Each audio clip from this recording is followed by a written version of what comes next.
اسلامی شادی انتہائی آسان اور ہمارے معاشرے کی شادی انتہائی مشکل ہے۔ دیکھو، شادی اسلام کے اندر عبادت کی حیثیت رکھتی ہے، اور جب عبادت ایک چیز بن جائے تو اس کے فرائض ہوتے ہیں، واجبات ہوتی ہیں، سنتیں ہوتی ہیں، اور ان تمام چیزوں کو اگر صحیح طریقے سے ادا کر دیا جائے تو اللہ راضی ہو جاتے ہیں۔ جب اللہ راضی ہوتے ہیں تو انوارات کی بارش ہوتی ہے، رحمتیں آتی ہیں، برکتیں اور عزتیں اور عافیتیں آتی ہیں۔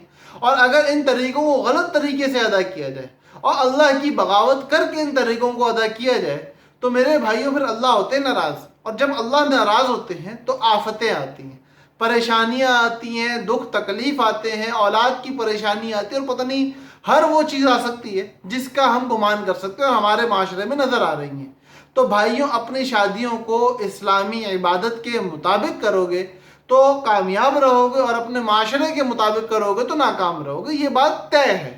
تو اب بھائی، اسلامی عبادت کے مطابق شادی کرنی کیسے ہے؟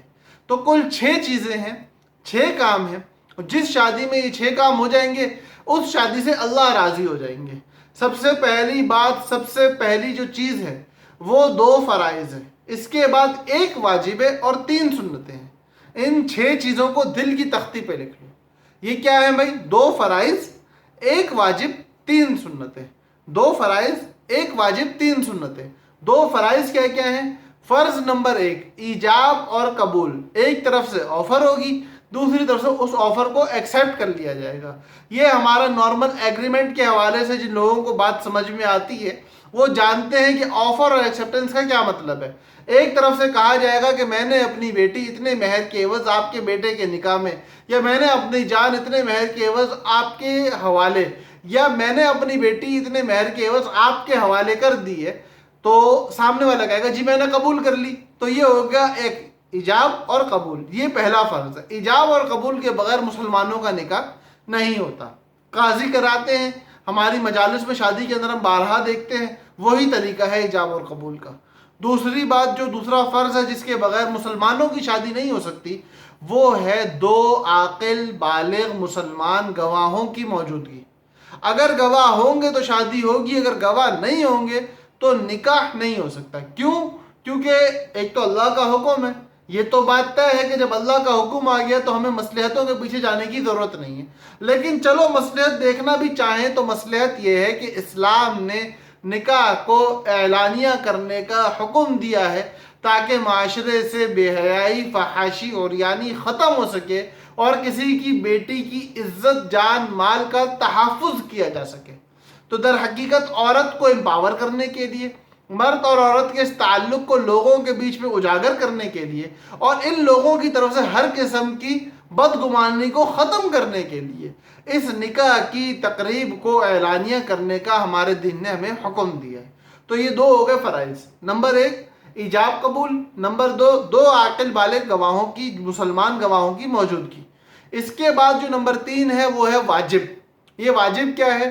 یہ ہے حق مہر، کہ شادی کے ٹائم پہ آدمی کو اس بات، دیکھو وہی بات ہے کہ دین نے اس کو واجب کر دیا تو واجب تو ہے، لیکن یہ واجب ہے، اس کی مصلحت اگر سمجھنے کی ضرورت ہے تو یہ بات ہر مرد اپنے ذہن میں رکھے کہ جب آپ نے ایک لڑکی کو اپنے نکاح میں قبول کیا تو اس مہر کو، اس حق مہر کو علامت بنایا ہے اس بات کی کہ یہ لڑکی جب تک آپ کے نکاح میں اس کی ہر قسم کی جانی اور مالی ضرورت کو پورا کرنا آپ کی ذمہ داری ہے، اور یہ شریعت آپ کے ذمہ لگا رہی ہے، اور اس کی علامت کی ابتدا آپ کے نکاح کے عقد میں لگائے گئے حق مہر سے ہوتی ہے۔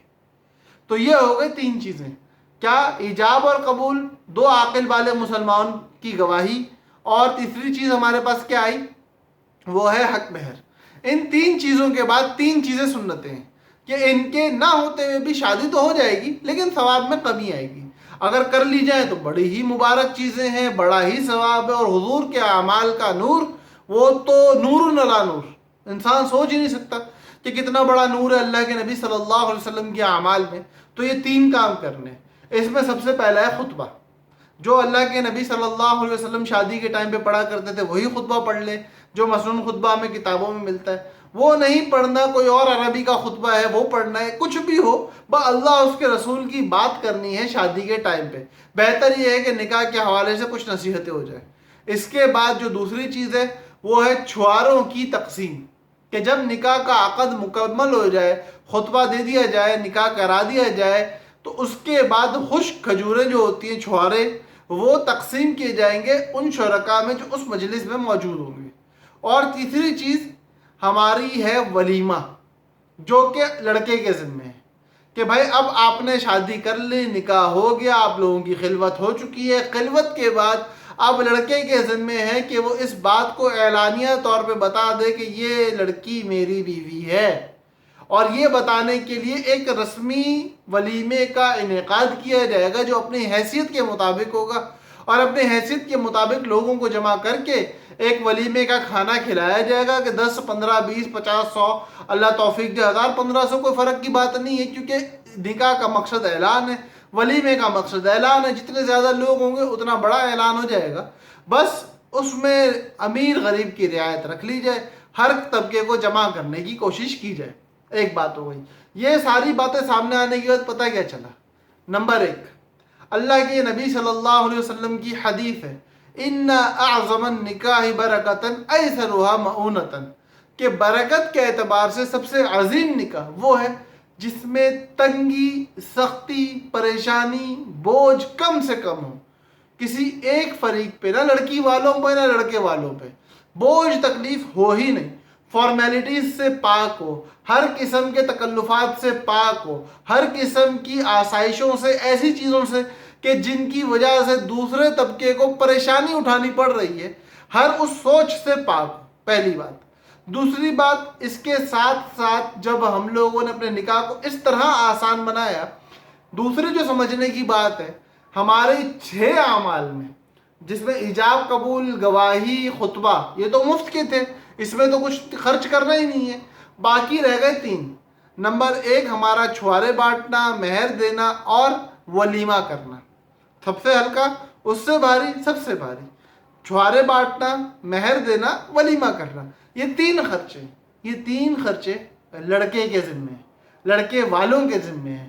ہمارے دین نے لڑکی کے باپ پہ 1 ٹکا خرچ کرنے کی ذمہ داری نہیں رکھی، 1 پیسہ خرچ کرنے کی ذمہ داری نہیں رکھی، لیکن اس کے باوجود ہماری بہنیں، ہماری بیٹیاں گھروں میں بیٹھی ہیں۔ کیوں؟ جی شادی کرنے کا پیسہ نہیں ہے، جہیز دینے کا پیسہ نہیں ہے۔ تو میرے بھائیوں، یہ ہمارے معاشرے کی شادی ہے۔ ہمارا دین عورت کو عزت دینے کا ہمیں حکم دیتا ہے، ہمارا دین غریب کو عزت دینے کا ہمیں حکم دیتا ہے، ہمارا دین ہماری زندگی کو آسان بناتا ہے، لیکن ہمارا معاشرہ ہماری زندگی کو مشکل بناتا ہے۔ اس لیے خدا کے واسطے اپنی زندگی کو معاشرے کے مطابق گزارنے کے بجائے دین کے مطابق گزارو، اپنی شادیوں کو معاشرے کے مطابق بنانے کے بجائے دین کے مطابق بناؤ، دنیا میں بھی کامیاب رہو گے، آخرت میں بھی کامیاب رہو گے۔ اللہ پاک ہم سب کا حامی و ناصر ہو۔ السلام علیکم ورحمۃ اللہ وبرکاتہ۔